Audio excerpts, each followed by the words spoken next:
the Sumner County School Board meeting study session for April 8, 2025. Before we begin, we'll stand for a moment of silence, followed by a pledge to our flag. Feel free to join us.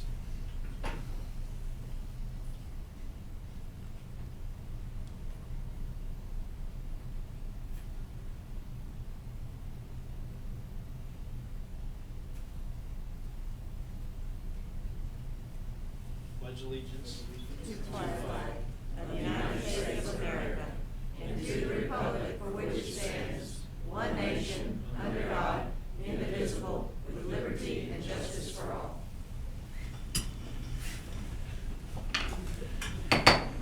Call to order the April 8, 2025 study session of the Sumner County Board of Education. First item on the agenda is presentation of capital for budget.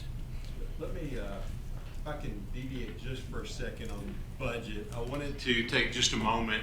If you were here early tonight, you got to see we have the inflatable planetarium upstairs in the gym. If you'd like to, just want to share a little bit about it. First and foremost, I think the budget connection is our Hendersonville Rotary, and then our Hendersonville Morning Rotary, and then it's spread across the county with some different Rotary clubs.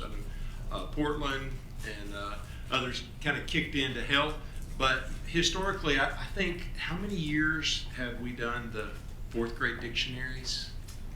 It was a third grade dictionaries, Third grade.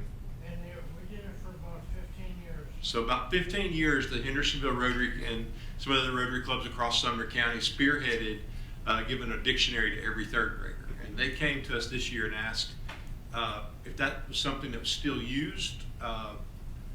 And we're investing so heavily in literacy, you hate to step away from a literacy project. But the other thing I was thinking as we began talking, I threw out a whole bunch of ideas. None of them were good. And so we pulled, I'd like for you to meet Ms. Kara Wade. She is our STEM coordinator for Sumner County Schools. And Kara had done a lot of work in the past, in another life when she worked in Metro, and it's one of those where Vanderbilt used to have a planetarium, but it took forever to get it into one school. And so she pitched the idea of us doing an inflatable planetarium. And so we were able, partnering with the Rotaries of Sumner County, we were able to work together and acquire this planetarium. And so we presented it a couple weeks ago at a principals meeting, and Kara took about 2 hours to book up for the rest of the year. Because it's really pretty amazing. We had the opportunity to showcase it earlier, and we got to watch man walk on the moon. We got to watch the orbit of the moon and learn amazing facts. And I was thinking, I don't know what your first experience was with planetarium. My family didn't travel until I was much older, like 8th or 9th grade, when we went on our first vacation. When I was in 5th grade, I got to go down to Huntsville and play in a junior pro football bowl in Huntsville, Alabama, and the benefit of it was that we got to go to the Huntsville Space Center, and we got to go to a planetarium. And I can remember lying there learning stuff that I'd never known before, and being so captivated by how, I think it was President Kennedy's famous line, we're gonna put a man in the moon in the next 10 years, not because it's easy, but because it's hard. And what I think is amazing about that is, starting with 3rd grade, in our Wisdom curriculum, we have a module that the kids have just completed about space.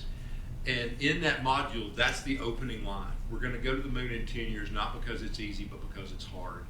And they get to see the instruments. It's amazing if you look at the instruments that were used to send, for Neil Armstrong to be able to walk on the moon. And so it's one thing, I'm so thrilled that our kids get to build content knowledge about things like space and know all the ins and outs of the space program. I knew it was going to be great when the first year we had the curriculum. The kid that won the costume contest at Merrill High dressed up like an astronaut because he was so moved by the space program. But it's one thing to read about it. It's another thing to lie on your back. Especially, if you were like me and you grew up way out in the country here, you still had very limited light pollution when I was a kid, and you could see the stars. A kid growing up in Hendersonville, Gallatin, is going to be hard pressed to see the stars. So for elementary kids to be able to lie on their back in this inflatable planetarium and go to a different world, it's just going to open them up for ideas and thoughts. We believe that there will be other modules that we can purchase. They got one great picture. It's like a warm-up activity where there's a giraffe that licks the camera, and I mean, it's like right on. There's a lot of really cool things that we can do with it. So I am very, very thankful to the Hendersonville Rotary Club for your contribution, and Sumner County Rotary and Portland's here tonight. Did I miss anybody else? No, I think that's it. Okay, so we are very thankful for y'all to be here tonight. It's such a great long-term partnership between Sumner County Schools and our Rotary clubs. If you get a chance, our Rotary clubs are always doing great things for us. So I want to thank the Rotary Club for their commitment to do good in the world. And to me, this is opening up the eyes to a different world for thousands of Sumner County students each year. So we're very thankful. And Kara, Ms. Wade, thank you, or Dr. Wade, also thank you for all the work that you've done to spearhead it, not just to identify the need and identify the right planetarium, but then to also build out a way for us to make sure that it's equitably spread across the county, because this will be all over the county. And that's very exciting. So thank you. And I really, really appreciate y'all for being here tonight. Thank you.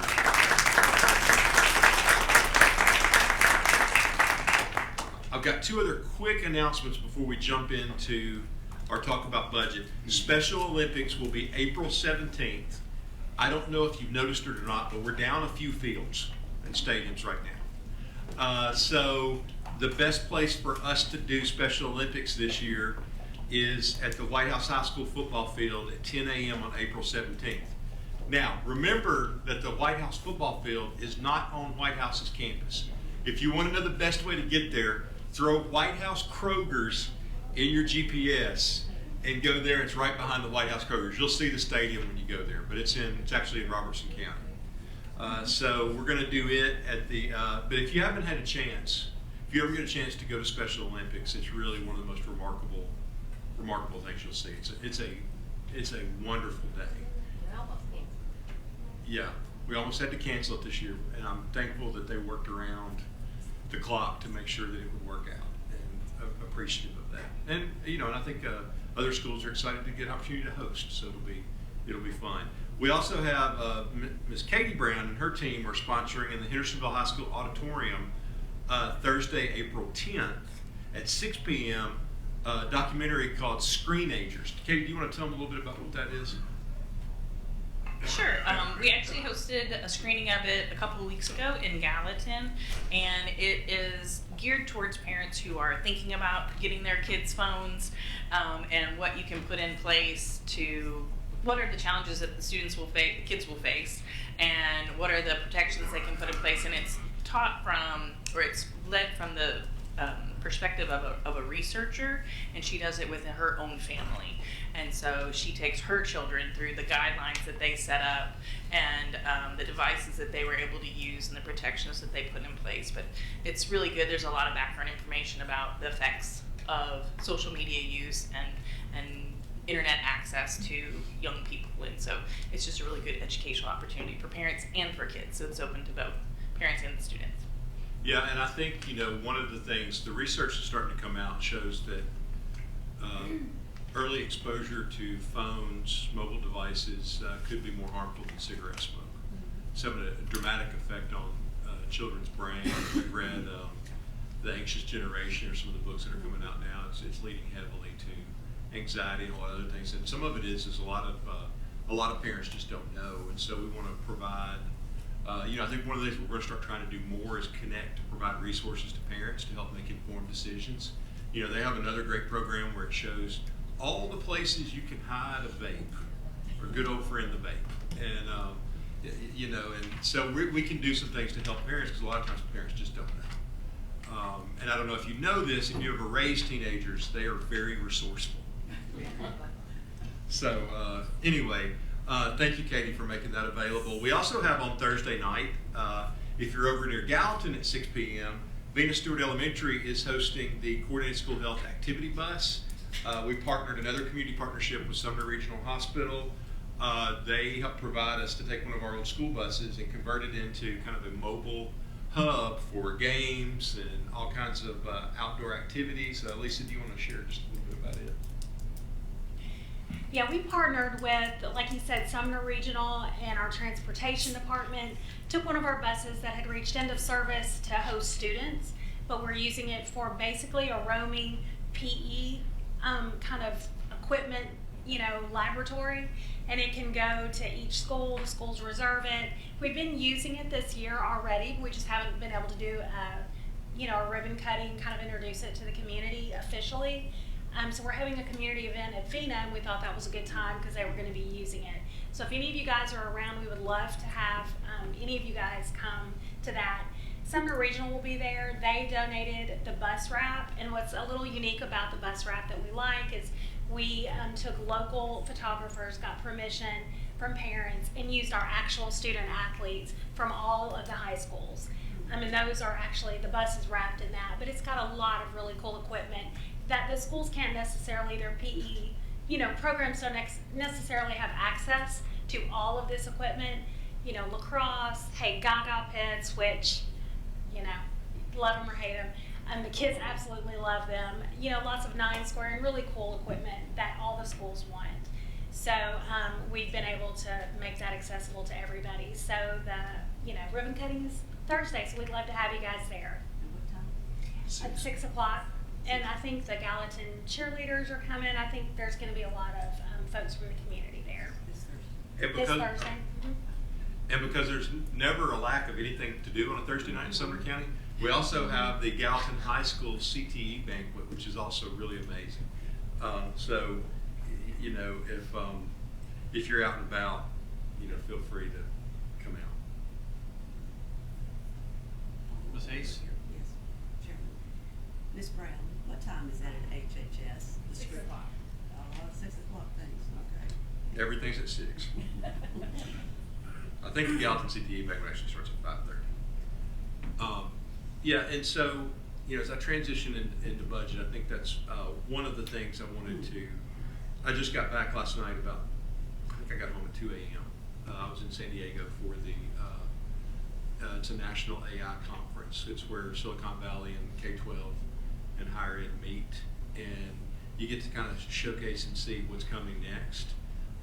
It's fascinating because, in another lifetime when I was a political scientist, I was studying comparative politics when the European Union was formed, and there was a lot of research that came out that said when that happened, Europe became more global in terms of people thinking of themselves as Europeans and not just French, German, whatever, but also more local. So you began to see rise of movements like the Castilians in Spain, or Scots or Welsh, whatever else, like little local identities popped up. And I think we're going to see some of that as we move deeper into what AI does. It's going to connect us globally in ways we've never been connected before, but at the same time, it's also going to allow us to do really small, particular, very human things, I think, because it's going to free up time that we've lost over the last couple of decades. So I'm pretty excited. I don't want to, I'll save it for another time, but I think it'll lead in nicely into what we want to talk about tonight for budget. I picked up this book, and I haven't read it, so I don't know how good it is yet, but it's a journalist who studied for 4 years why teenagers are so disengaged. And she said there are 4 modes that teenagers operate in. She said things like, she found things like adolescents in the United States today have 2 times more rules than convicted felons. That 75% of 3rd graders love going to school every day, and 25% of 10th graders like going to school every day. And she said that there are 4 modes that they see in high school kids, or middle school and high school kids. Passengers that are just along for the ride consuming information. Achievers who do everything that's asked of them at a high level in the school. Disturbers are the ones that make life interesting for middle school and high school principals because they disturb the things that are going on in the building. And then explorers. And what she said is that the problem that we see is that a significant number of our adolescents' lives is increasingly spent in consumption, riding along as a passenger, sit and get, or in achievement. The problem, she said, is that what AI does really well is what we call achievement tasks, and it will always do it better than humans can do. That what we need is a revolution of kids that are explorers, that are creatively constructive, They're curious. They're wanting to explore and understand why things. The scary thing is, she said it's actually easier for a disturber to become an explorer than it is for an achiever to become an explorer. Concern is that we're raising generations of kids that are overly safe, afraid to get the wrong answer, afraid to fail. And it was interesting. You can tell when something's about to hit big because the celebrities start showing up. So a personal geek out moment for me is I got to get my picture made with DMC from Run DMC. Loved Run DMC growing up. But Bruce Springsteen's guitarist, soprano star, Little Stevie, was there too. And it was fascinating because he's got an online curriculum now for rock and roll. And he was talking about the hardest thing that they face is that kids lack the resilience to learn to play an instrument.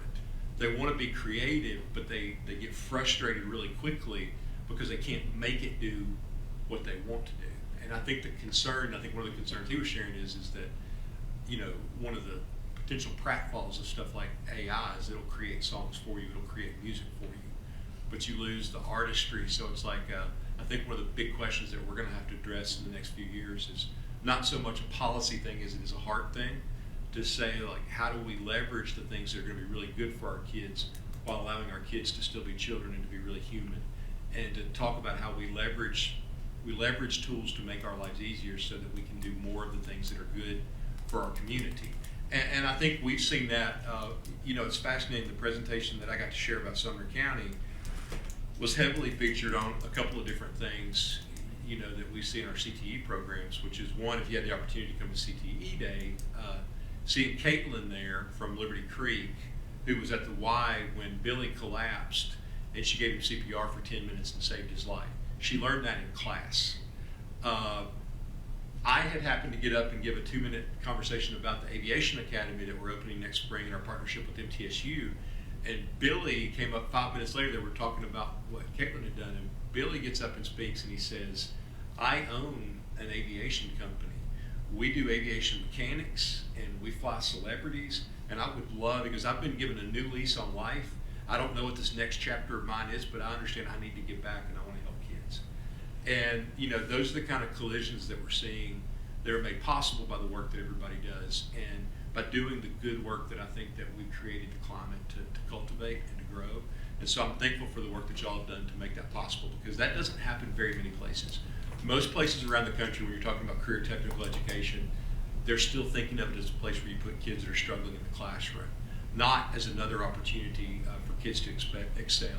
We were at Westmoreland High School this afternoon, and you know, they were a part. It was one of the most amazing things. We built 30 beds for kids with a ministry called Sleep in Heavenly Peace. It's a job around the nation, but in Sumner County, to make sure that every kid has a bed to sleep on. And so our students from Beach High School, Gallatin High School, and Westmoreland High School built 30 beds. They branded them with the Sleep in Heavenly Peace logo. I mean, they were very well constructed, nice beds. You can bunk them, or you can stack them individually. But those kids got off the bus. You know, it was funny, the team from Sleep in Heavenly Peace said, we were a little concerned at first that we were going to have 60 high school kids helping us. But she said, those kids touched our hearts because they jumped off the bus and worked. And, you know, Westmoreland's had construction longer than Beach and Gallatin. And it was fun because those kids from Westmoreland jumped off the bus, and I mean, they got to it. They got after it. And as the day went on, the Beach and Gallatin kids got their legs under them. And I mean, they all did great work, and they started working together. We relegated Chase to just do the branding because he has a limited skill set, much like me. But anyway, you know, it's just remarkable. So when we talk about Sumner Gives Back, Westmoreland High School in the same construction class has now identified that there are a bunch of folks in East Tennessee that don't have a social place to gather. They're living in FEMA trailers after the flood still. And what they've been doing is they can build, I think it was 2 picnic tables a class period, and they've been building those picnic tables and sending them to East Tennessee so that they can have a place to sit together and eat as families and community. So they just sent off a shipment of like 8, I think, of them today, this morning. So really excited to see the work that our kids are doing. And you know, they really do. I mean, I think we're seeing more and more when we empower them and we open up doors. They are explorers, they are creators, and they have a heart to give back to their community. And so we want to, you know, be cognizant of continuing to emphasize that with our kids.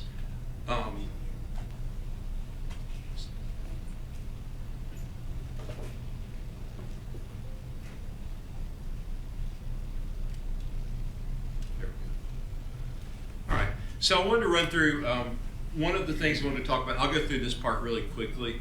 This is something that my cabinet has been working on. We started last summer.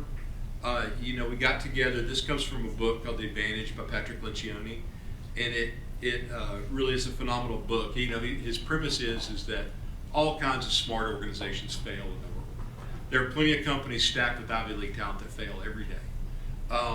But companies and organizations that rarely fail are healthy organizations. So we've begun to ask the question, like just on my team, my direct team, what does it mean to be healthy and what does it mean to lead Sumner County Schools? And the first question is to ask, why do we exist? We want to exist to do more than just improve standardized test scores, right? Reading, math, science, social studies, related arts, fine arts, everything, foreign language, those are all hugely important. They sit right at the core of who we are. But we have somehow over the decades taken a measure and made it our end goal. Listen, I am all for accountability. I want us to achieve at the highest levels. But if your end becomes your measure, then your measure is no longer a measure, it's a goal. And it's become really hard in education across the country to think about achievement and success in anything other than standardized tests. So we stepped out of that and said, our task is to develop better people to make a better world. And that ties in with Sumner Ready, it ties in with Sumner Gives Back. We believe our kids are given much and much is expected of them. So the next part, how do we behave? We ask ourselves, who are the very best people in our organization that everybody loves to work with every day? So I'm gonna put my team on the spot real quick, because we named some people and then we built this, and I think this will be really important. So I'm gonna give them a little second to think, like, who were some of the people? Just call out their name, because I think it's really important. Yes, Amanda and Katie were the first two that everybody called out. What's that? Gene Hessen. Gene Hessen, Benedict Jean. Yeah. Jericho Mayo, Julie Daniel, Vincie Barber, Rhonda Jernigan, Floyd Malone, Renee Spindler. We started there and said, who are the people that exemplify, that make Sumner County Schools a better place for a better world? And we said, what are the things that make them so excellent that we do? And what we came up with is grit, that we overcome adversity. If you talk to everybody on this team, they've all faced significant challenges over the course of their life and have risen through it to fight for kids. They're tough. They're mission focused. Growth mindset. Just looking at the things I saw this weekend, you realize that we've got to teach a generation of kids to be active, lifelong learners constantly. And then humility. Now, the fun thing, if you run an organization, I thought we worked with a consultant, he asked us, when you're doing hiring, if you hired on these, would you ever miss? And the reality is no. If we ask questions and hit on these four things, we would very, very rarely miss on who to put in the job. What do? We educate and prepare all Sumner County School students for their first and future careers. And then how will we succeed? What are our strategic anchors? We believe that we anchor the community. Like, if you go to a football game or a band concert or a play or an honors day ceremony or a PTO meeting, you will see that the school is vital in that community. It is that backbone or the anchor of the community. We believe that one of the things that we've done well that helps us succeed is we innovate for opportunity for our students and our employees. And then we invest in development. If we're going to create humble, growth mindset, mission-focused, gritty people, we have to invest in their development. And so, as we work through a budget, you have to, the other thing that I realized this weekend in my presentation was you walk into this room and there's 300 vendors. And you got everything from Meta and Google to like a middle school teacher that had a good idea for something they thought would help teachers and kids. And the cost of coding and product development has been brought down so low by AI that they can create companies. But what I saw this year is everybody's trying to do everything. Like, you don't get a niche project like Course Mojo that you saw that addresses student literacy in a very tightly focused, strategic way. what you see is something that's trying to recreate everything we do in schools. And there are parts of it that are really good, but there are other big parts that, you know, you could never use. Like, we can't legally replace Skyward with some product we pick up at a conference, right? Because there's about 35 federal and state laws about how we protect student data. So what struck me about it is we have to understand who we are and what our mission and purpose is in order to identify who are the right partners, right? Like, if we're saying Sumner gives back, the Rotary clubs in Sumner County are phenomenal partners, right? They work tirelessly. They say it every time they meet, you know, to do good, to be kind, things that we all need to remember. So if you know who you are and where you're going, it makes it easy to work through a budget, because you have to make a lot of tough decisions, right? I would anticipate we'll have about $425 million of asks for this year's budget, and nowhere near that money to spend. And well, not everyone, but most of those items, some of them are easy, every one of those is pretty worthwhile, and we could do. So the question is how do we know when to say no and when do we know to say yes? And that comes back to our strategy, our sense of purpose. I'd love your feedback as we take questions or comments or anything. I also want to spend time to go through some of the stuff that I'm seeing in our budget documents and everything. So we put together, what's our strategic focus for students? And I would love some feedback on this. We believe that we teach our students. I try to think, like, if you start adding everything we teach our students, then you have to have about a page and a half. But we teach our students. There is something, if you walk in any classroom in Sumner County, in the construction room we were in this morning, if you walk in there, those kids were building that picnic table. But he had built them some templates to help them, right? Because we have high expectations for them. That's pretty high expectation for a group of 10th or 11th graders to build a picnic table in 90 minutes. But we also got to provide high support for them. And when we do that, they excel. That's the process of teaching. It's not just lecturing. I wish every class in Sumner County was as hands-on as that construction class. We started off the day at Bethpage Elementary, and you watch the grind that it is to teach a kindergartner how to read. It's like watching magic happen. I have no idea how kindergarten teachers do it, but they are amazing at it. And so like we teach our students across the board, from pre-K all the way to the latest to go on to their post-secondary career. This is a change that we're making this year. In the past, we've used the word intervene. I think that intervene stigmatizes kids, and it creates a label. Like if you grew up 25, 30 years ago, we had bluebirds and redbirds, and that was your reading group, and that kind of set your course in school. Now we kind of do it with tiers, and we've got other phrases that are very well intentioned, but they take on a connotation that labels kids, and we want to move away from that. What we actually do is we coach our students to overcome obstacles, achieve success, and become healthy, productive citizens. And then we prepare our students for their first and future careers. We aspire for each student to build grit, a sense of mission, growth mindset, and humility. I think a big part of that mission for a student is yes, I have the expectations to learn, but I also have the expectation to serve my community and wherever my gifts and passions are. And I think that's going to be remarkable. As we've done these school board county commission tours, it's been amazing. Commissioner Schoaf was in the art classroom at White House High School, and he's designing a video game right now, and he's doing it AI is doing all the coding and everything. And he was just talking to one of the art students in AP Art, and she was showing him his art project, and he took a picture of it and showed her how that could be integrated into a video game. And she had no idea, so when she left, all she could talk about was, well, I never had any idea that my art could be anything more than something, 2 or 3 dimensional here, but to be able to be translated into a digital format to be used. That's the kind of creative collision and growth that we want to see that we do when we create these opportunities. So this is our strategic focus for students. We're working on one for staff that I'll share with you later. It's when you realize the diversity of the work that we do each day, I was sharing, I found out that in most of California, they don't run buses. I was stunned by that. I was telling them, I was like, yeah, we drive to Disney World 9 times every day round trip. But if you go from transportation to instruction to pupil services to safety to finance to HR to technology to student health to communications,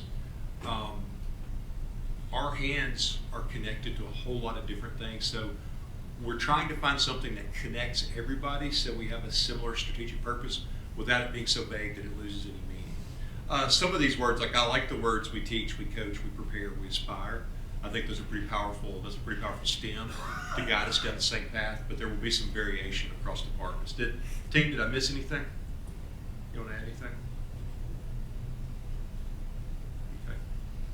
Okay.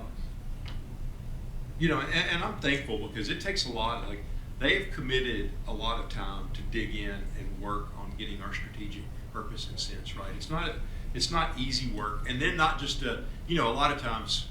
I can remember my first school that I was a teacher. We had the thing where they come and they assess your school to see if you keep your accreditation. And the thing we had to do is we all had to memorize the mission statement. And our mission statement was like longer than, you know, the Gettysburg Address. And I think I was a first year teacher, and they chose my room. Thankfully, I put it up over my door because I got hired 3 days before school started, and I didn't have any artwork for my class. So I just threw the mission statement up there. So I stood where they couldn't see me, or where they couldn't see it. I just read it off the thing, and they were amazed that I knew the mission statement so well. And I could read. But the problem was I never looked at that mission statement again the remainder of the 4 years I taught there. It was just something that was put on a wall or put in a binder. And I think that's what most people think about when you talk about strategic planning, is something that's not real usable. We're trying to make the jump where everybody in Sumner County can know what our strategy is and what we're trying to do, use the same simple terminology so that it goes from, you know, it touches everybody and everybody's a part of it. That takes time, and I'm thankful for this team that's committed to making that happen. And we've identified 5 major areas of budget focus for this year. You know, last year was capital and compensation. We've got to go a little broader this year and address, this doesn't address everything that you'll see in the budget, but it hits the things that we think will make these things possible.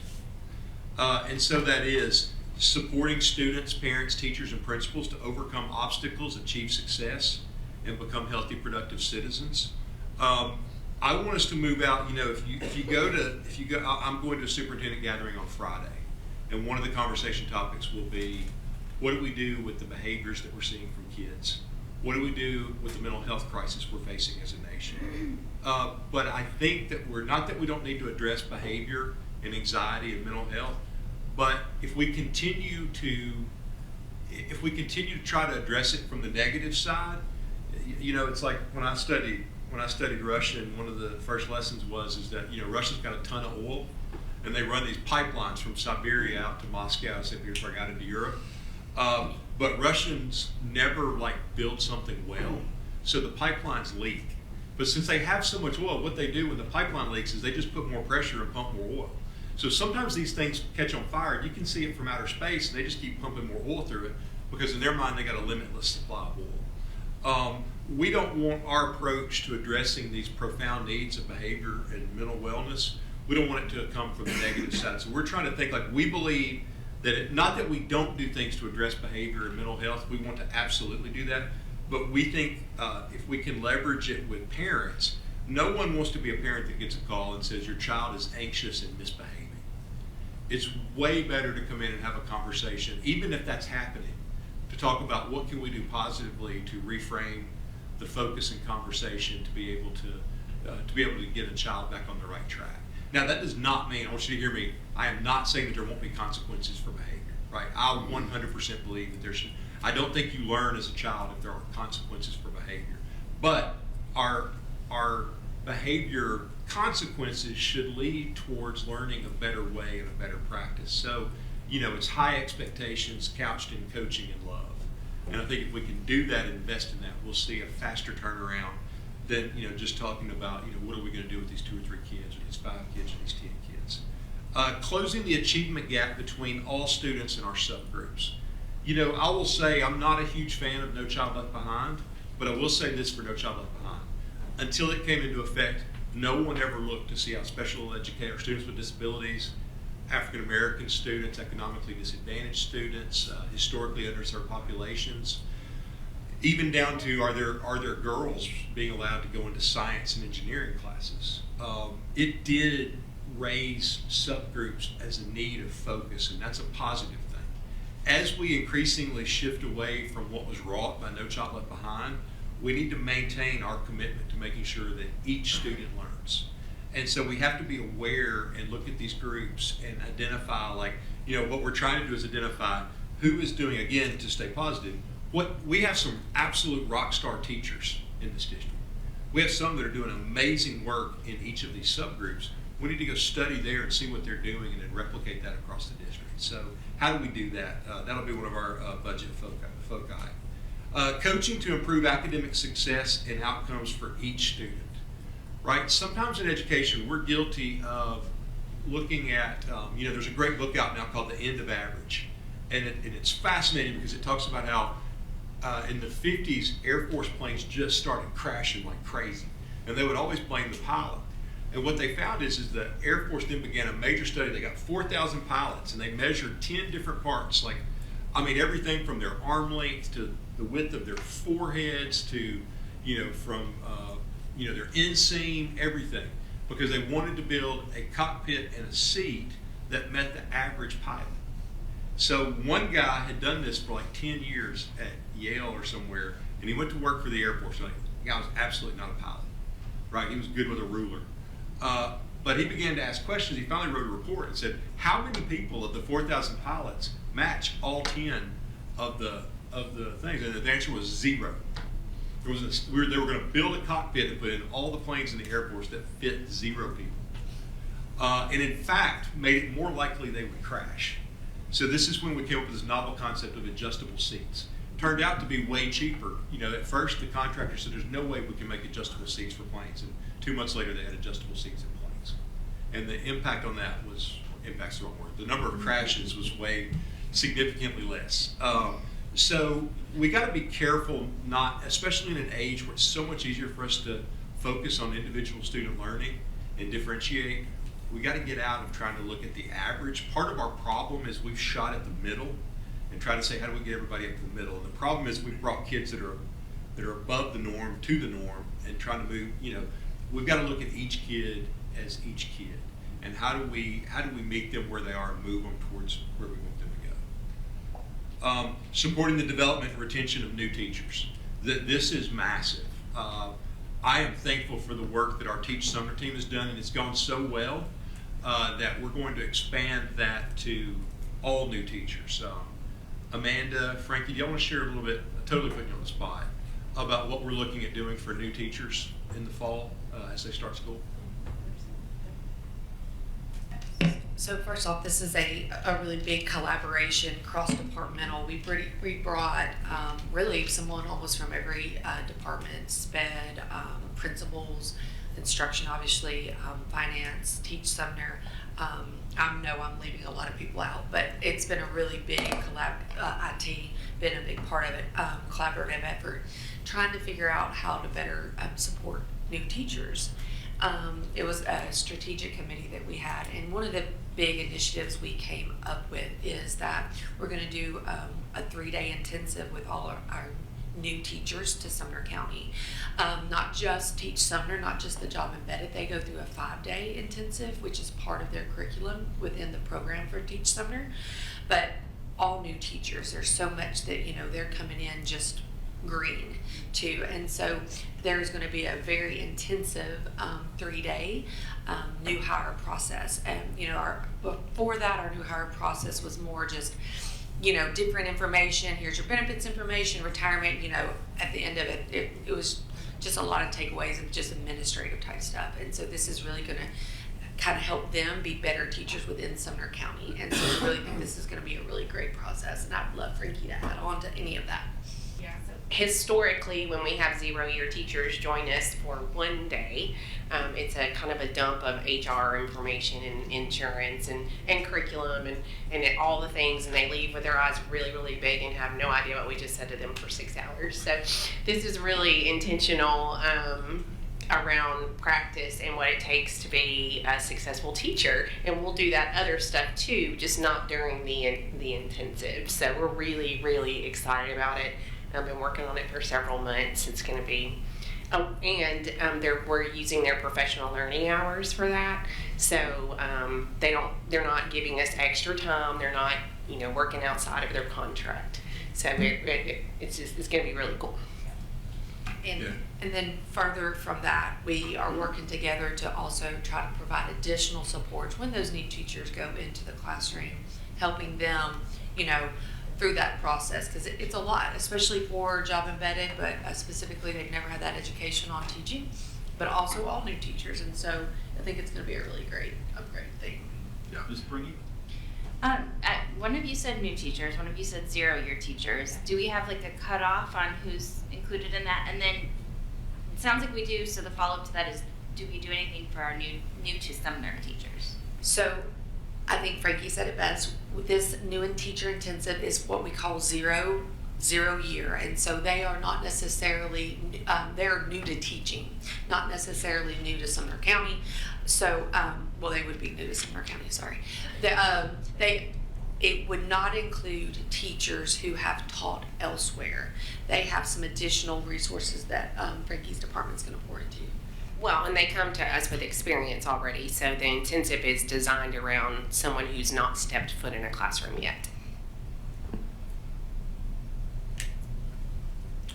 Yeah, and here's what I think is, I'll say this is something I'm really proud of the work that our team is doing. It's, if you just saw, Amanda supervises Teach Summer, right? So you got your chief financial officer directly involved in one of the most vital resources we have, which is training and developing new teachers.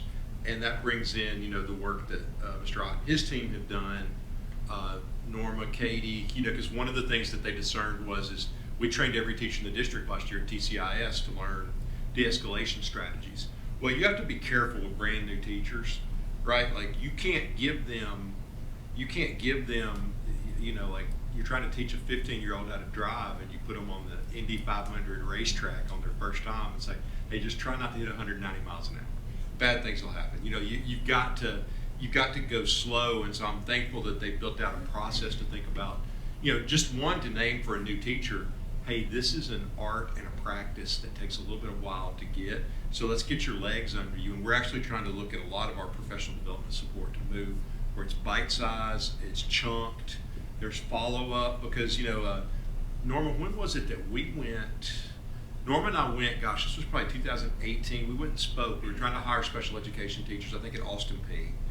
And, we were going in to talk about our insurance and the salary and all that kind of stuff, and there wasn't a single one that asked us about that.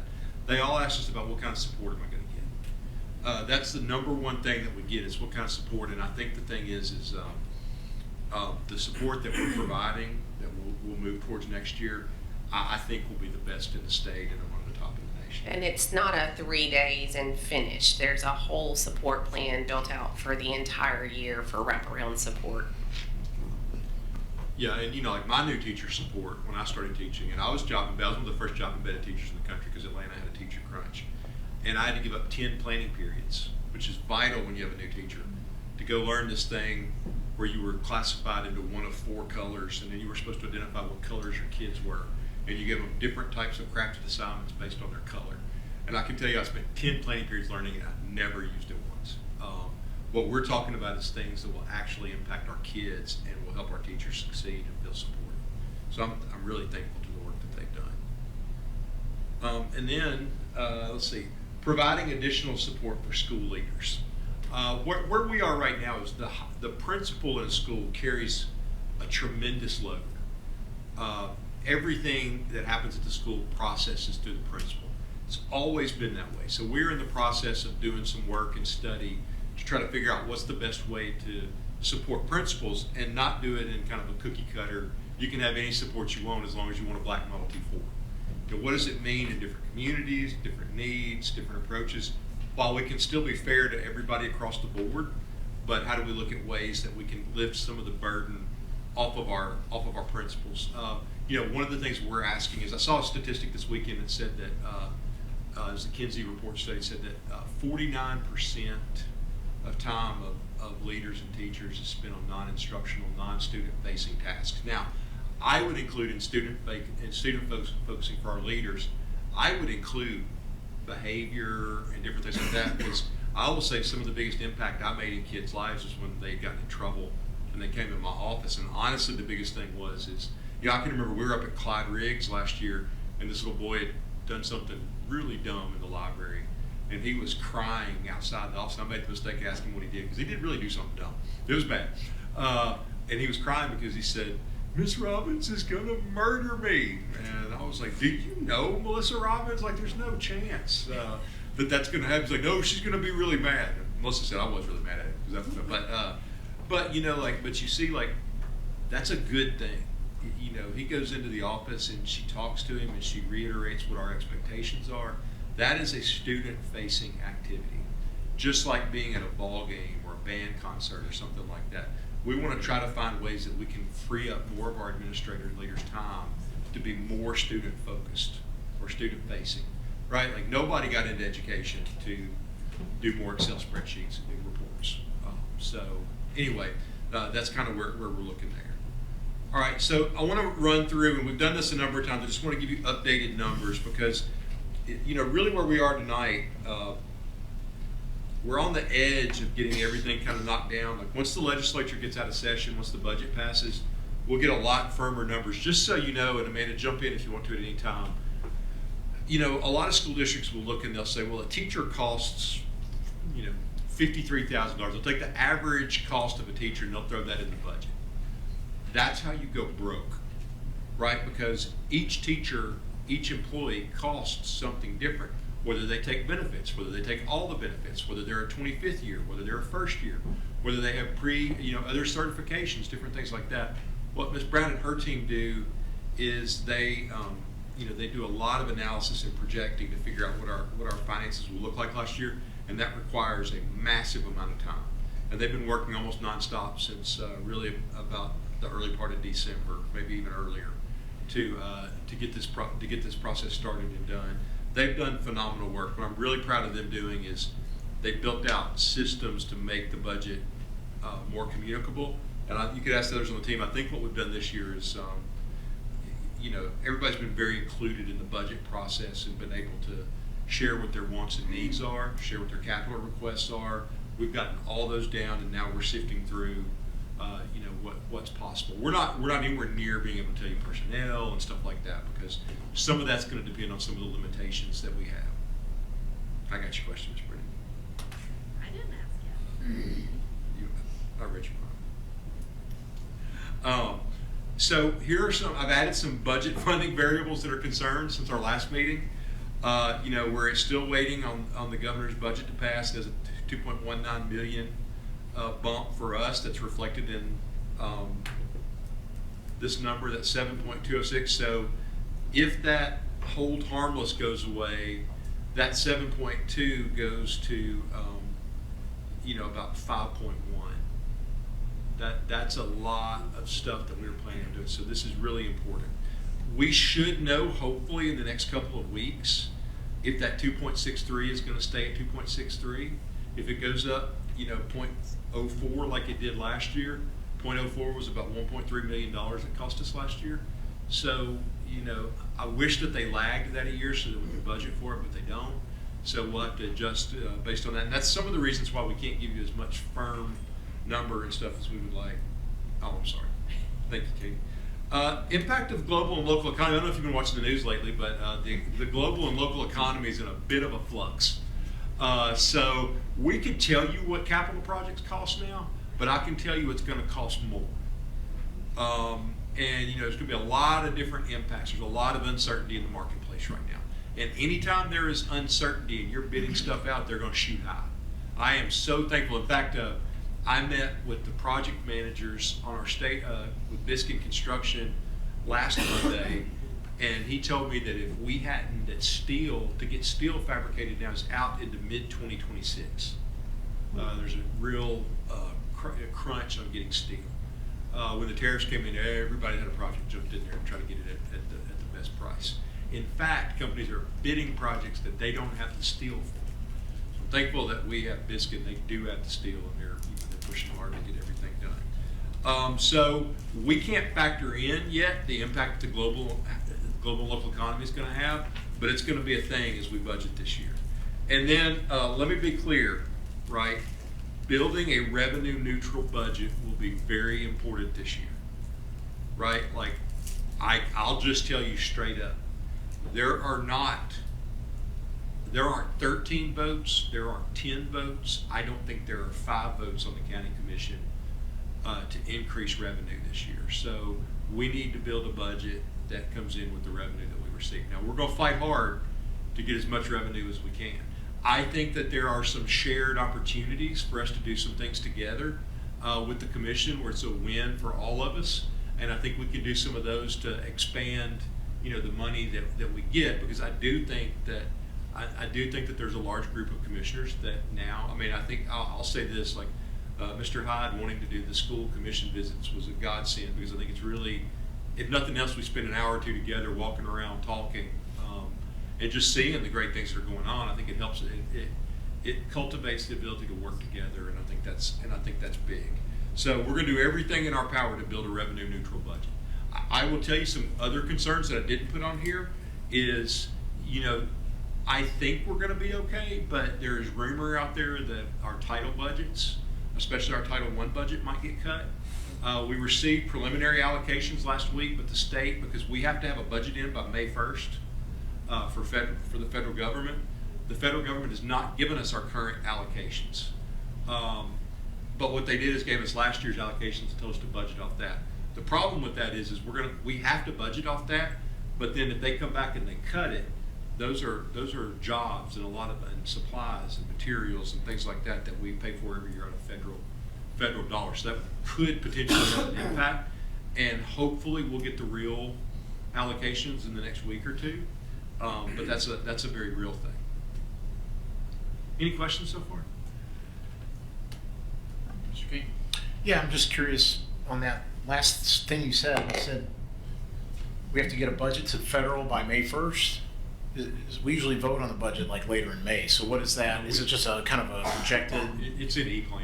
It's like a project. You'll vote on it. We just have to have it submitted to the state. Okay. And then it doesn't go into effect in terms of usage I until the gotcha. board and commission pass it. But we have to turn it in, because the way state, and y'all correct me if I'm wrong, the way the federal money works is we get reimbursed for that. So they have to also approve it. So we can't receive the revenue or allocate the revenue until the school board and the county commission approve the budget. But we have to also have, before the federal government will give us that money or reimburse it for it, they also have to approve it. So that goes to the state.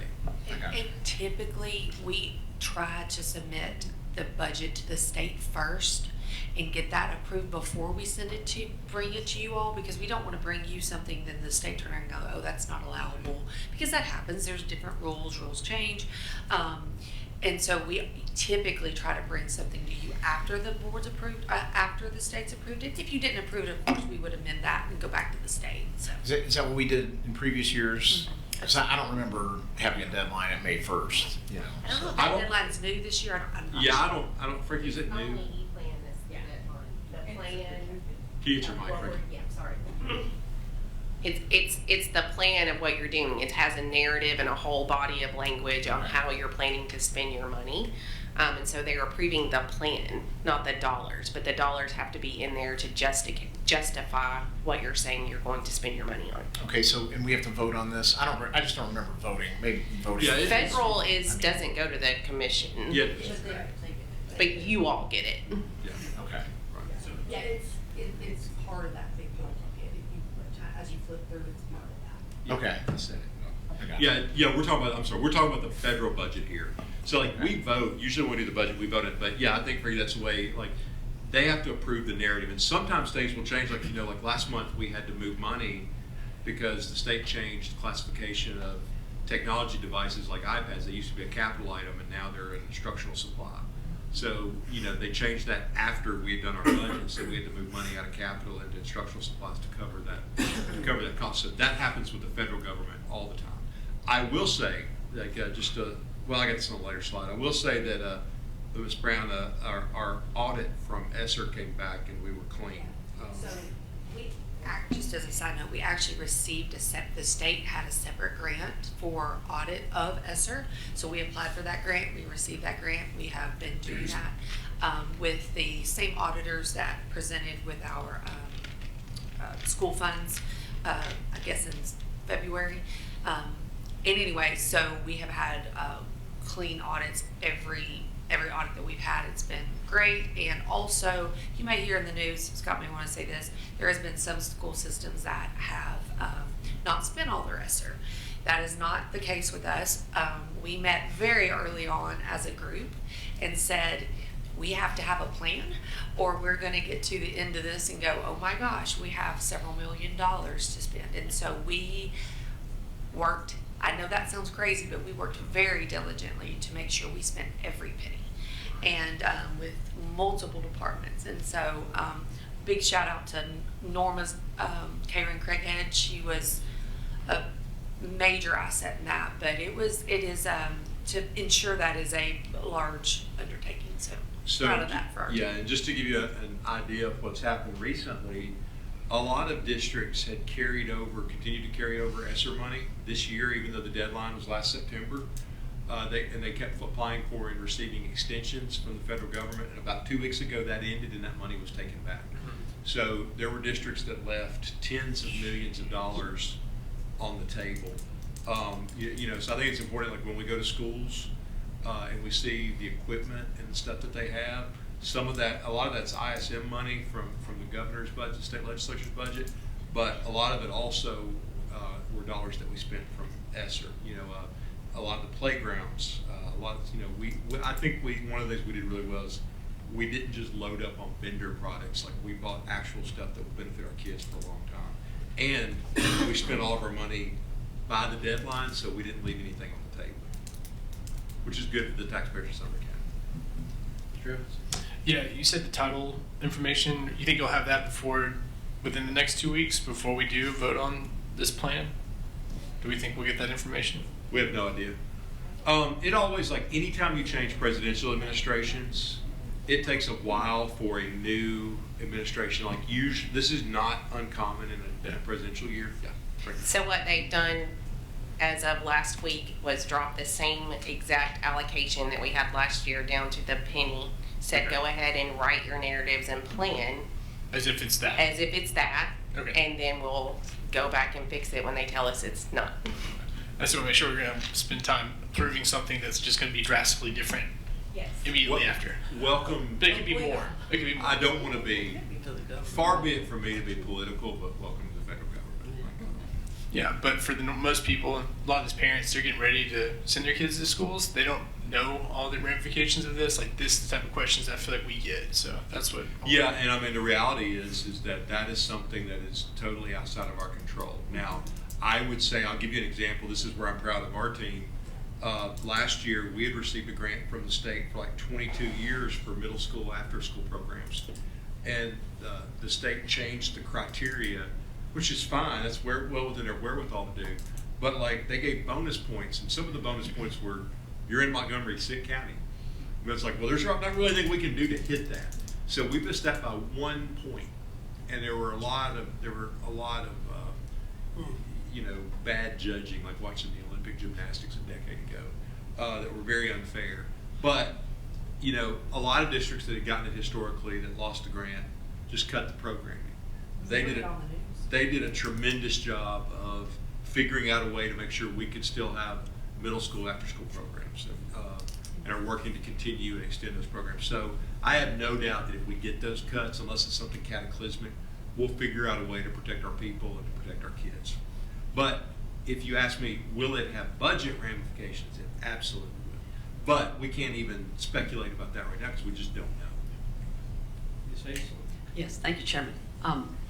With the Title I schools, and I probably should know this, when you were talking about employees, are all of our certified teachers in these schools, what percentage comes from federal government dollars for the certified teachers? So you have one reading title specialist, well, up to 3, and depending on how many they can afford. So those are the certified teachers that are paid for with Title I funding, the reading specialist, because it's above and beyond what the district already provides. Okay.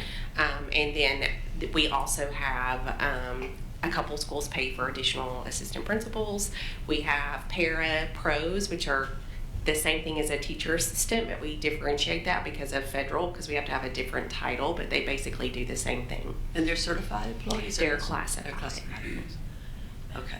And so each of the Title I schools has that reading specialist, the assistants for the principal decides they want to budget for an assistant Right. principal. They all have a reading specialist and they all have some type of parapro, all 16 schools. And then beyond that, it varies a little bit differently. So if there were a cut that was Yeah, cataclysmic. and yeah, and We've looked at that a little bit. I think think I would break my heart, but I think we would have jobs for people, just not in the school that they have been in and loved for all of these years, which would be heartbreaking. But I don't think they would be without a job. That's the core. but let's not go right now. I know. This is not something like, let's not, I would encourage us to not, we plan for problems, but we don't necessarily anticipate them. Yeah, So, right. No. yeah. I want to be careful that we don't send a message up there like, run for the hills, your jobs are gone. Like, everybody, we're going to do everything we can for everybody to keep their job.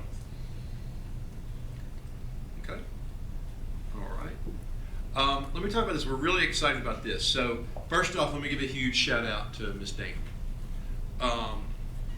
Norma has advocated for pre-K in Sumner County for a long, long time, right? Because we see the value of it. The number one thing that we can do for our students with disabilities is start them at 3 and get them the support that they need, whether that's just a walk-in clinic or whether that's being one of our special ed pre-Ks, because it lets them have a huge leg up as they go to school. And so with that, if we talked earlier about one of our strategic goals was to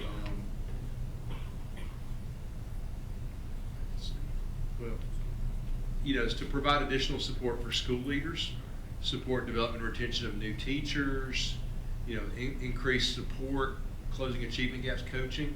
So one of the things that we think hits all of that is an opportunity that we're going to take advantage of.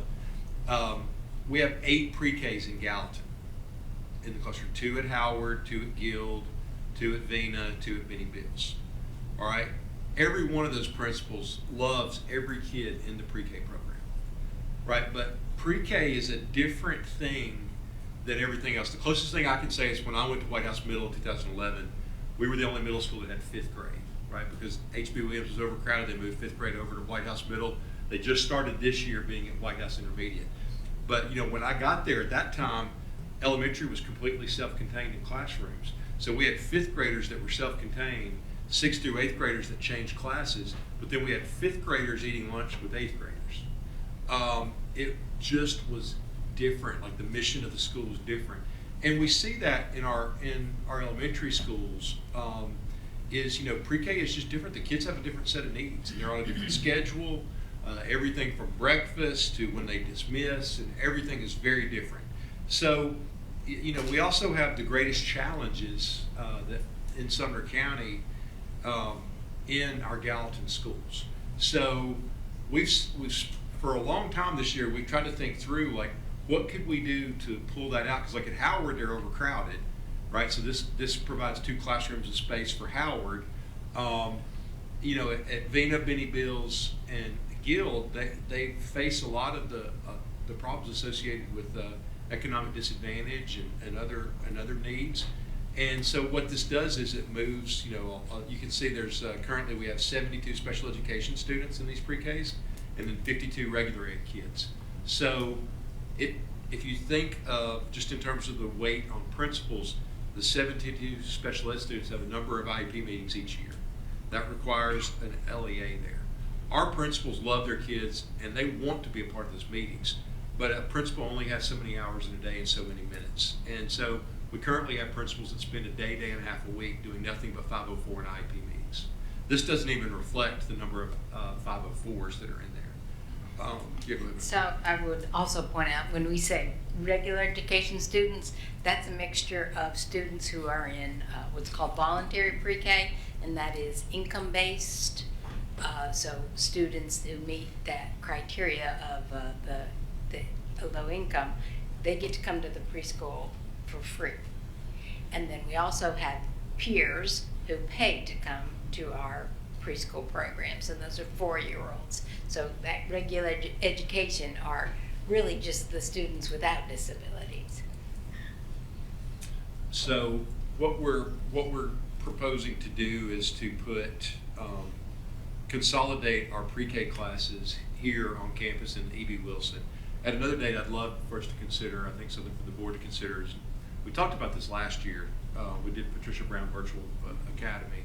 I think we should consider naming that building or that campus after Ms. Brown, but we'll call it the Gallatin Pre-K, right? Because we want to communicate to parents, right? Like, you're going to pre-K in Gallatin. I like having the school program named after the geographic location of it. I think that's cleaner and better.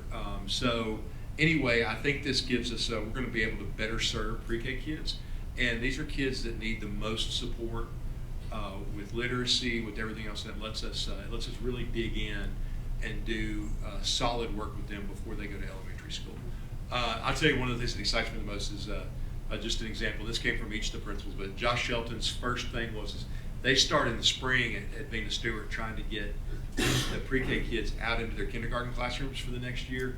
And he's like, can we still have some connection between our pre-K kids? And we're like, absolutely, absolutely. We want to do that, not just at Vena, but at the other schools too. But also, so take advantage of being able to have a centralized location. It makes it easier for parents and staff, but then also to be able to go and be a part of the school at the right time. But so we're really excited. Any questions about pre-K?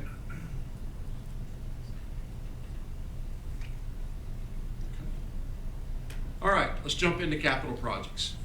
We have underway really all of the phase 1 athletic projects. I will tell you, we should very soon have, we approved the lights for Gallatin and Westmoreland last board meeting. We should have the fencing. Shockingly, fencing's quote came in pretty reasonably. So we're gonna be able to do the fencing at Gallatin High School's football stadium and at Westmoreland High School's football stadium. That'll make a big difference. It'll really be beautiful. So that'll take care of a lot of that. Our next 2 big projects that we have on the books. And so let me say this, like, I'm just gonna share with you a bunch of things that are out there for capital projects. We are going to see, you know, the reserve funds that we had last year to be able to drop, you know, $30+ million into capital projects. We don't have that going into this year. It's gonna be much tighter on capital projects, and we're really gonna have to prioritize. So we're also having to factor in the fact that we don't really know what stuff is going to cost because it's going to go up exponentially.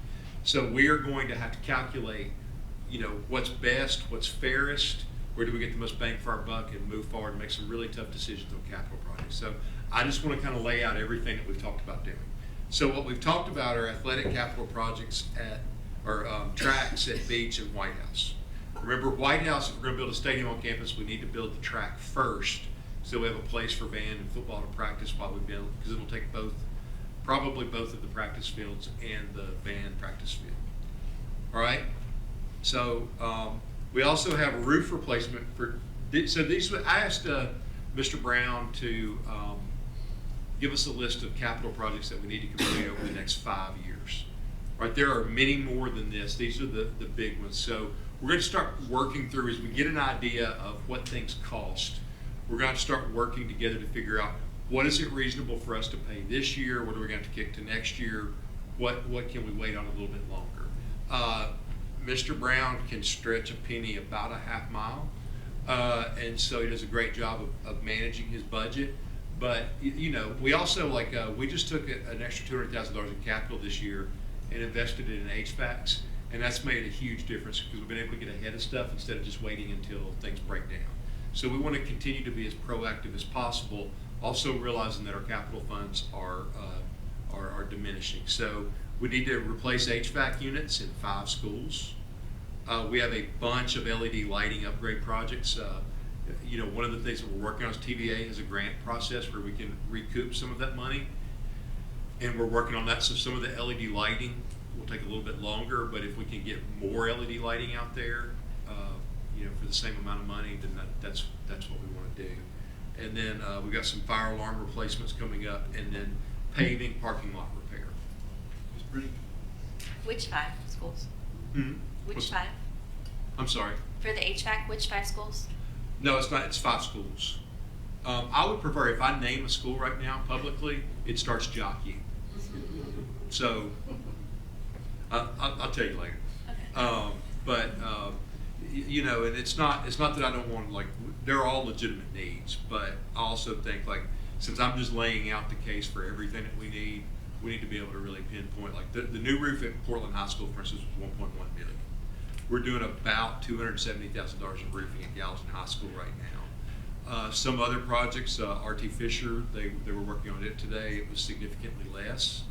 So some of it is like, it might be a $70,000 roofing project. It might be a $1.2 million roofing project. So that's why I don't have dollar amounts there. Because one, I don't think a roof that cost $1.1 million a year ago will cost $1.1 million the next year. So I'm sorry, I would like to tell you everything, but it creates a lot of, I have learned that when we put it up here on the slide and share it out, then it's like, when am I getting that? And I don't want to tell somebody to get a new roof and it's going to be 3 years because of just the determination of the need. Network upgrades, one of the other things that we did really well during ESSER is we spent, Chris, about $3 million. Oh, I'm sorry. About $3 million on upgrading our network. They had done a tremendous job of stringing things together, but not being able to have the system that we currently built. Chris, do you want to share a little bit what you're talking about with network upgrade? If you just want to run through those real quick, that'd be helpful. I don't want to be guilty of just throwing vague things out there. No, that's sure I can do that. So really, this is the network upgrades is indicative of ongoing projects. It's kind of, rather than replace wholesale equipment all across the board, we try to do it in chunks, and we get some E-rate funding for that to assist us with covering some of the costs of that, and it's just ongoing, just replacing a lot of stuff behind the walls and in closets that doesn't make anybody except an IT guy excited. So our data center upgrade, we're constantly, again, that's kind of the same thing. We have large, just without getting into a lot of jargon, we have large storage devices that we warehouse a ton of data.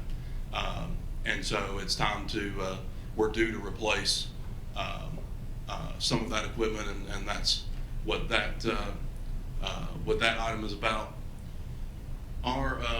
During our budget meetings with our principals, we heard a lot of requests with assistance for staff devices, more than they could individually accommodate themselves. A lot of that is due to devices just coming due because we did purchase quite a bit with ESSER funding quite a few years ago. So that item is about replacing some of that aging equipment for our staff, or specifically our teachers and other certified staff. And then before we did the one-to-one initiative with middle school and high school students, we started with a rollout of elementary school iPads, devices like that. So we're currently in year 3 of that initial deployment. So that line about the elementary device replacement, that is year 4. So that would be the AppleCare warranties running out on those devices. That year 4 is that renewal year that we had planned on from the beginning to try and replace those devices. And then the last one is We're currently utilizing Mitel for our phone system, and that has a expiration date on it. I began implementing that system when I first became director of IT. So we have an actual end of support company, end of life on that system that is approaching in a few years, and that VoIP phone system replacement is to get ahead of that and replace that before we get to a point where we can't support the phones that we have. Yeah, and so let me say, like, just to give you, we've talked about technology and what we've done, especially when we made the decision to go one-to-one with iPads in middle school and high school a couple years ago. So prior to COVID, our buildings were heavily wired. Like, you saw a lot of computer labs and things like that. When COVID hit, we realized, when we closed that 9 weeks, we realized that we needed more mobile devices. Once we got the mobile devices, we realized that, mobility is really more important in this day. Take COVID off the table, we're still better off being mobile. I'll give you a classic case. We were in, I think it was Bethpage, Mr. Lacey, this morning, and yes, because the art teacher had a big panel, and we used to spend a fortune on these touchscreen TVs, and they don't always work like they're advertised to work, but what does work a lot better is an iPad connected to projecting, and the big LED screens are way cheaper than the touchscreen versions. So having the teacher with the iPad, students with the iPads, it allows that hands-on usage to be a lot more prevalent in schools. But what we've come to now is that, we created the District Device Fund, Amanda, I think around 2014, probably. And that gave money directly to schools to purchase technology. When I was a principal, I would get about $20,000 a year, and I had to buy all the technology, but we had almost none. So I would buy like 2 Chromebook cards a year, and then whatever teachers' devices came up, and that pretty much tapped out our District Device Fund. Now that we have taken this on, I think we have to ask ourselves a question, and this will be a board decision as we go into budget. I think we're at a point now where District Device Fund serves a different purpose, right? Like, the District Device Fund was approved when we had almost no technology in schools. It was a way to help out schools begin to address. Even then, the problem was we could never get our head above water. Now we have purchased the iPads in grades 6 through 12. We purchased 5 iPads for K-5. And, I think we've got a real serious question in light of what we talked about earlier. And, I can give Ms. Skinner a 2-minute heads up. But, we have some real questions to ask about device time in elementary. Like, I don't know that we want to be one-to-one in elementary school. I think Ms. Skinner has a pretty strong opinion on that. They need eyes and text and touching pages and doing that type of work. And there's a space for it, right? We want them to be creative and build some unique things out of innovation, but not as their primary tool for learning. Yeah. We want them coding and doing robotics and things like that, but not sitting there doing learning activities on a device all day. So anyway, I say all that to say that I think the question, if you ask me where I think we're headed, and the most large districts have gone here, is to begin to centralize purchase devices for students and teach and staff, because it's a lot easier for Chris's team to manage than it is processing 53 different orders from schools. We'll still keep some money there for schools to help support them in their technology, but I don't think having the same, it just makes more sense. It's more manageable. We can get the technology faster. We can get it deployed in schools. It's more uniform. When I started in 2009, I think I've told the story before, I got an e-machine. It was $286 from Walmart, because that's all the money that the English department had. And my e-machine lasted 3 months before it died. Then I used my laptop. But, we didn't have any of the stuff that we have today. So, but the thing is like, technology is expensive. We also have on the horizon, we got to think about our iPad purchasing. I'm thankful Chris and his team, Ms. Brown, have been working on a 4 or 5 year plan to figure out how we're going to best replace and utilize our iPads in the future. I think we've seen the good of that. If you've been in high schools where they're using them, it's really pretty powerful. All right, safety and wellness initiatives. Continuation of window film and doorknob projects, classroom door replacement, and then Polaris ATVs for athletic trainers, and then AEDs. We're in a place where we've got, we were kind of an early starter on putting AEDs in schools. I think we pretty much had one in every school by 2016, 17, somewhere in there. And now we're looking that because of that, we've got to start going back and replacing and then continuing to expand. We're getting some questions about where are we vulnerable. One of the places is like cross country. If you were at Grace Place Ministries last week, you heard the story. They recognized the student from Good Pasture who passed away. The AED was locked up, couldn't get access to it. Even there was a struggle with Caitlin at Liberty Creek. There was a struggle to find the AED. We don't want someone to pass away because we can't find the AED. So making those more widely accessible, and then still making sure that that they're current, that they work, that the batteries are good, and everything like that. I'm thankful for our nursing team that makes sure that all that happens. And then additional campus or capital requests. We're going to have to purchase 7 buses this year, 4 regular education and 3 SPED. And then we have a lot of individual school requests. And this ranges everything from bleacher, like not football bleachers, but bleachers in the gym, seats in the auditorium, signage, everything that you need at a school. This is going to be where we have to figure out the balance. We had a run where we gave each high school $200,000, we gave middle schools $50,000, we gave elementaries $10,000, and they got to do those projects on campus. We kind of hit a point where we had to shift off that and do some big things like HVACs and paving and some different big projects like that. There is a balance. Like schools do need capital money to be able to do projects. So it doesn't. Otherwise, then that gets shifted all to fundraising. So we have a huge list of those projects. Usually, some of them that are requested, they're more maintenance or upkeep. They're not really capital, like painting. We continuously have a need to paint and repaint. One of the commissioners on tour today was talking about how clean the schools are. Our schools look really good, and we want to continue. Well, we want to continue that. And then, of course, you've got some like, Station Camp High School. We replaced the floor tiles and the LED lights. And I knew the moment we replaced the LED lights, we'd have to repaint because those old dark lights, you couldn't see the paint on the walls as well. But once you throw, well, these aren't even LEDs, but once you throw the LEDs that are a lot brighter than this, you see every spot on the wall. So kind of balancing those as well. So that's kind of, yes.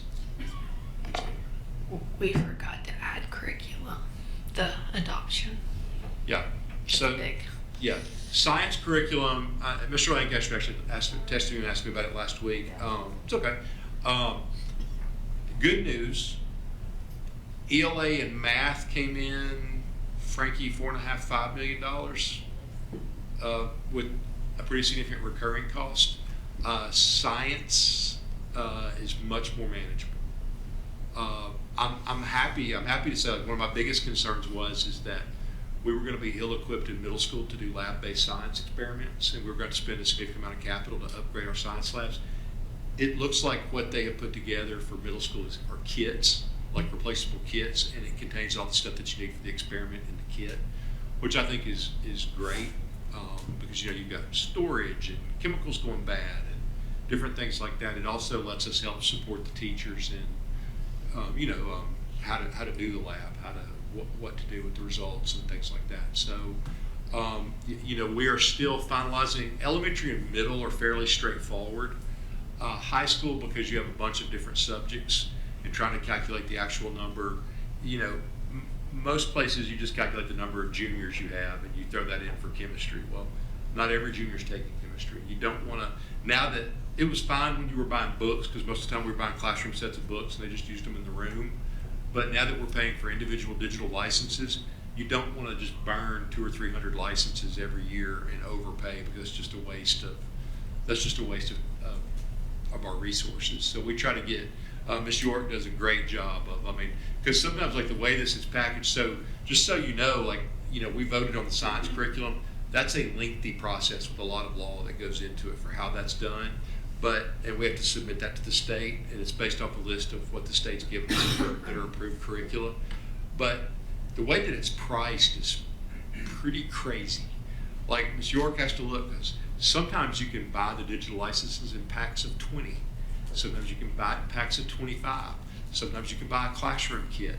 It's all over the place. So what she does really well is go through and find what is the best way for us to get everything that we need in a way that's most affordable. What we have gone away from that we used to do historically is buy kits and break them apart and try to share them across classrooms. That doesn't work well. So what you end up with is one classroom with 15 and the other classroom with 10.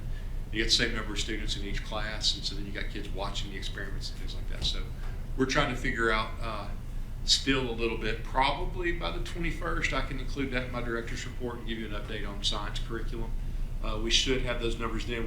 Frankie, she was really close we met with her on last Friday, and she was really close, but she was still pulling some of the high school numbers. I apologize for leaving out curriculum. It's my fault. Mr. King? Yeah, I've got a question.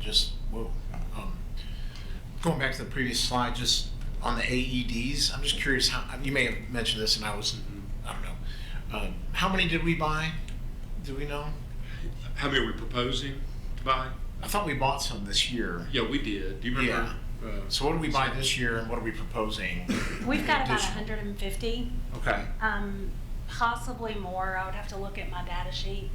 But we bought about 50 this year. Okay. Because we split it into 2 purchases. So it'll be another 50 this coming year.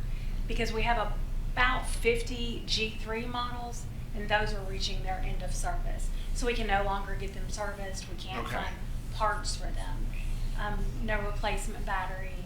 They're stopping making them. Okay. So we put those off, but we have to replace them. So we're going to have probably about 200 out there in the schools once we replace those? Or? I'll get you an exact number, but these won't increase our number. This is just replacing. Replacing, okay. And what does one unit run? About $1,200 to $1,500, and it's dependent on if we need cabinets for outdoor, cabinets for inside. It's dependent on some of the additional accessories if they're needed. We also supply our athletic trainers with AED units that are mobile. So we have mobile units as well as those that are mounted. We're also, Lisa's team and my team are working on a grant application right now for some AEDs also. So don't know about that yet, but hopefully that will help pay for some. Okay. Yeah, and then Mr. King, trying to get into a practice of, so we don't have to buy 50. Like after we get this first run, like can we get into a cycle where we buy 10 or 15 a year, and then we just so that we're caught up, and then we're just replenishing as we go. Trying to do that with technology and everything. We knew, like with with ESSER and everything, we tried to get caught up knowing that we were going to create, like, didn't have to smooth it out so that we're not having to buy, $150,000 of AEDs, but then, know that we got to do it because we got to be safe here, but then moving forward we can replace 10 or 15 a year. Do you know if recently, within the last week or two, there was these were used at a school by any chance? If an AED was used in the school, no. Okay. In the last week or two? Yeah. Okay, I'm just asking because a friend of mine, his son had to use one, and I can't remember if he was in school or not because he's got a peanut allergy, and he ate something, and so I didn't know if he was at school or not. But. I don't know. Do you mean Okay. an AED or EpiPen? But maybe he was. I can't remember where he was. Maybe he wasn't in school, but no. You know what? It was an EpiPen. Okay. I'm getting confused. Then yes, most likely. I was like, I hope they didn't leave an AED over a peanut allergy. That'd be bad. I'm not following you, but it's possible. It would be a really bad situation. Okay. Well. Yes. I'm confusing. Most likely My the bad. EpiPen very well could have been in school. Okay. Because That's we probably what I was unfortunately have to use quite a few of those. Yeah. Okay. The iPads. How long has it been since we purchased those, and when will we be buying more iPads? This is our second year, Chris. The ones that we're talking about. No. And when we bought $9 million worth. This is year 2, end of year 2. So we have to replace those every 3 years. Well, that's what we're trying to figure out is how do we stagger that out, because what we don't want to have to do is replace all of them every 3 years. Because we bought 9 million, was it not 6 million with ESSER funds and 3 million? It was a total about 9 million. 9 million. Yeah, so I think that what we're trying to do is figure out where do we get the most bang for our buck there. You know, there's some different options that Apple has for us to get those, but then trying to smooth that out. So, you know, we've got they're close to a fully fleshed out program, but that covers us for 4 or 5 years. But you know, we'll have to look at it, because what we're trying to do is look at iPads, ELA curriculum, math curriculum, science curriculum, and we moved off a model. The publishing industry, you know, when textbooks became a thing in the 1950s and 60s, state legislatures really got into textbooks. And by that I mean, like, the lobbying group of textbook publishers held it with an ironclad fist. Tennessee broke that about 8 or 10 years ago and allowed smaller companies to compete, and it's driven down the prices of textbooks and things like that. But anyway, used to, if you wanted the textbooks, you had to buy them on a 6-year contract, and you paid for 6 years up front. They got their money up front. Recently, we've been able to break that into, sometimes it makes sense. Like on one of the science curricula, it was cheaper to buy for 6 years than it was to buy 6 one-year licenses, but some it's the same price, they just divide it by 6. So if that's the case, we are better served to break that up over 6 years. So we're mixing paying all of it up front versus staggering it out so that we can cash flow, so that it's not, what we have to try to get away from is like a $9 million hit every 3 years. And that's what so it'll be a mix of how many do we hold on to and use for another year, because our fleet's in really good shape. You know, we get the 2 a year Apple Care replacements for 3 years. So our fleet's in really good shape, and we're honestly not losing. I'm astonished at how few we're losing. Since the beginning of the program, and I think like several months ago when I did my presentation, it was 270 roughly. We're hovering right around 300, and that is phenomenal for the amount of devices that we're talking about. You're talking about 21,000 iPads, and we've had less than 300 in 2 years. We've lost way more jackets. We've lost $7 million of jackets and sweatshirts. You go in any middle school gym and you can find about $500,000 worth of sweatshirts and coats. And my second question is, you mentioned capital projects for athletic facilities. What have you been thinking about for Westmoreland? Because they're kind of going to be the last to receive anything, and I hope you have a plan for the students of Westmoreland. Yeah, I do. I got to make sure we're in line with what the community wants. Yeah, I haven't forgotten you, Mr. Butsy.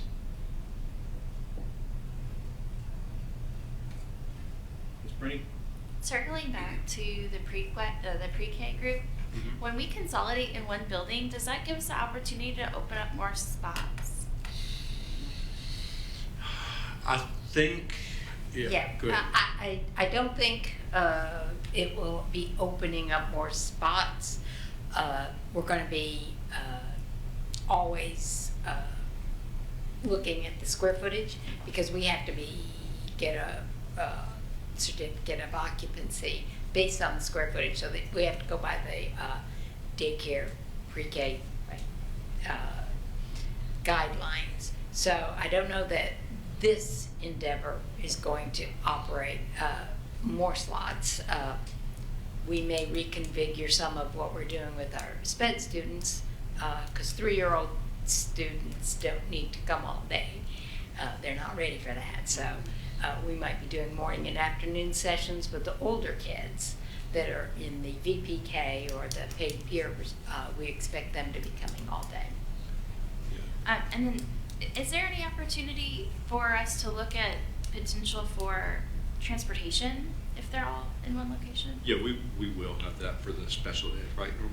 Yeah, if students require transportation who are the special ed students, because in federal law, we are required to offer that if that is needed for our student to access education. But we don't do transportation for all of the students. The VPK students, the peers, they're all picked up, and you know, the vast majority, honestly, of the 3-year-olds in SPED programs often are coming by, someone picking them up. It's, 3-year-olds on a bus is interesting. A lot. Yeah, Ms. Branning, I would say that what I'm hoping this becomes is a model that we can use in other communities, because I think, I could easily see a couple in Hendersonville, maybe not, what to be creative in what we do based on space and availability, but I think anywhere we can centralize. But I think Portland, I think that if we look creatively, like there's just a dearth of childcare across the county, and if we could do it in a way that, we can meet needs of parents and also get more kids involved in the program, it's a huge benefit. And then, for me, and I don't know if this is where you're going, for me, the thing is how can we provide more service for our faculty and staff to meet their child care needs? I mean, that's a $1 million question, because there's a huge need for that. I mean, we're losing some great educators this year because it would cost $3,000 a month for them to get child care for their kids, and it's cheaper to stay home than it is to go to work. And I hate that. I mean, I'm thrilled for them to have that time with their children. I would never take that away from anybody. I'm not saying that, but if they would prefer to work, we would prefer to provide an opportunity. Like, my daughter is going to have a baby in September, so she'll be out the first semester. But when she goes back to work in January, there's a daycare in her building that she can take her baby to, and so that's it's not free. She has to pay for it, but it's significantly less than what you would pay on the open market. It's exactly where I'm going. Our community, not just the staff, but our community needs options, and yeah. If we have the opportunity to provide that, even for the group that's paying for it, it's a benefit to everyone. Yes. Yeah. Space is a huge issue. I've been doing this a long time, and once a community grows, when we built Burris, we had 2 pre-Ks there, and then we had to leave because they needed the space. I've had them at middle schools. We had 2 classes at Schaefer, and we had 2 classes at T.W. Honor at one point, because that was the only place where there were classrooms. So dedicated space for this endeavor would be a lovely goal for us to be working towards. I also think that when you put all of the classes in a central location, they are supporting each other. The staff members, the teachers, they're all supporting each other. We're always a little bit of a separate entity at a school, and the idea of we were expecting 3-year-olds to, walk down these crazy long hallways or get into the lunch line. It's we're always an odd fit. So having something dedicated to ourselves would be lovely. She's excited that we might do community service, community, what do they call it, family style, so that we can sit at a table and then we serve like a family, and we learn all the skills with utensils and cups and talking to each other. That's something that you can't do when you're on a regular school campus. That's not the way that cafeteria operates. So we're looking forward to this new opportunity and what that's going to look like, and maybe be a model for us to replicate in other communities. And I would add to that one of the other things they're doing, Ms. Brady, the first part of your question is, like with First Baptist Winchester, like, you want to share about that too? Yeah, we're entering into a new program. It's called a language model class for 3-year-olds, and that would be their first opportunity. They come twice a week, and what we're using that time for is for us to get to know these kids a little bit better. The 3-year-olds are vastly different, and working with them to get how to be in school. So you can imagine if you're a 3-year-old and you don't have verbal communication, and you're all of a sudden in the big time school, and that's overwhelming. So we're going to break it down and start smaller, get to know the student better and see what those needs are before we put them out into a bigger savings and see if can they be supported in the daycare center they're already going, because we do that as well. Do they only need speech services? So I'm going to use that as a jumping board, and East Winchester Baptist has given us some space, so we've been working with them on what this opportunity is going to look like next year to start this new program as well. Ms. Hayes? Yes, thank you, Chairman.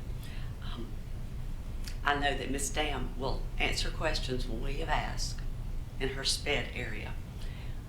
But I know we all observed, as Norma was sharing about this pre-K program, your face just lights up. It is something that you have been wanting, longing for many, many, many years. I know Ms. Daniel's going to do a phenomenal job. But Norma, you are going to be greatly missed. And I know there's probably going to be a dedicated time for some recognition, but what you've done for our school system, Thank you. for our SPED students. And I do. I've told the story that when I began my teaching career, actually the first pre-K in Sumner County was at Lakeside, where I was teaching. And at that time, the only 3-year-olds that could come, because federal law required it, were students who were deaf. So if you happened to be deaf, you got services when you were 3. All other services for a student who might have a developmental delay or multi-handicapped intellectual disability, you could start working with them at 4. And at that time, just to really age me, autism wasn't even a category. That was not in federal law yet when I started. All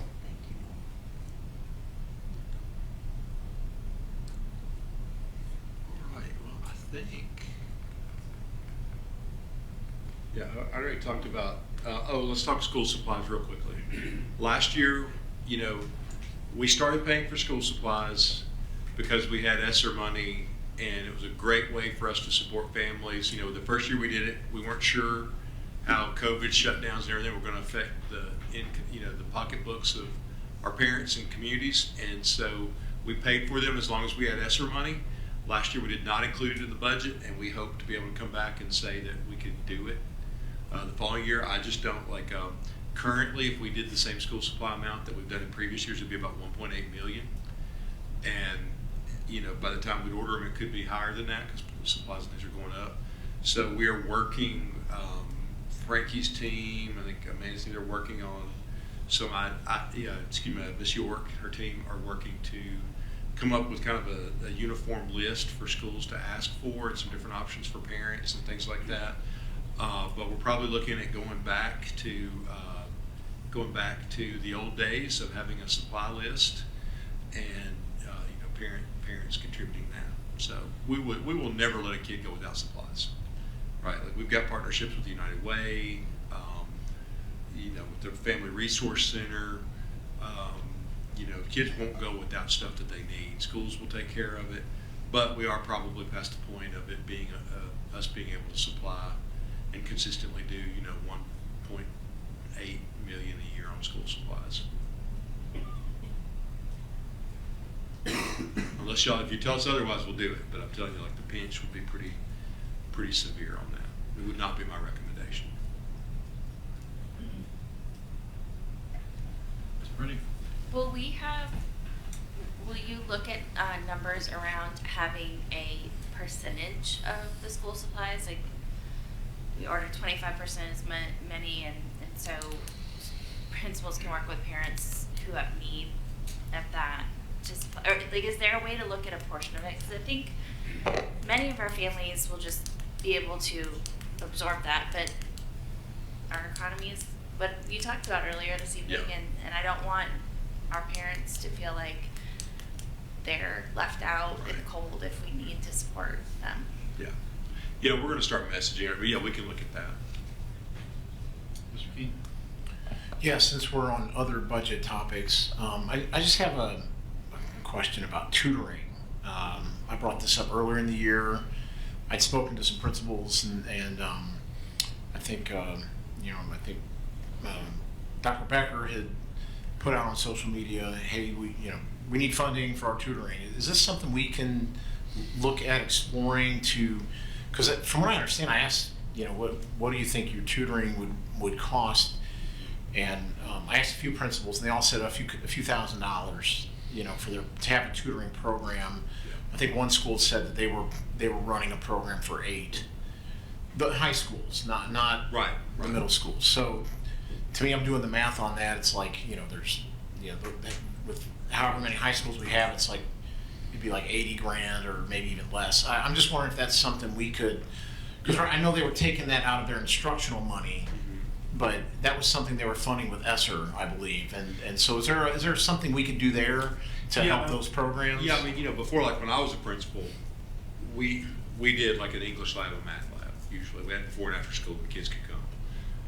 They weren't widely utilized, but you'd always have some kids that would use it. I think probably because we used it so much more during COVID, and maybe it's more widely used now. Yes, I mean it's absolutely something we can look into. It is an appropriate, Frankie and Mandy, y'all worked out where they can't use instructional funds to cover tutoring because it's open to all students, right? Like you can't use instructional funds that the state sends us unless it for one student it has to be something that's open to all. But if it's open to all students, then that's a good use. But we can look at it and see what that would cost. Are those instructional funds earmarked for specific things, or is it just like a pool of money? The easiest way to think about it is it has to be stuff that students touch. Okay. So it's usually like parameters, but it's not, they make their own choices.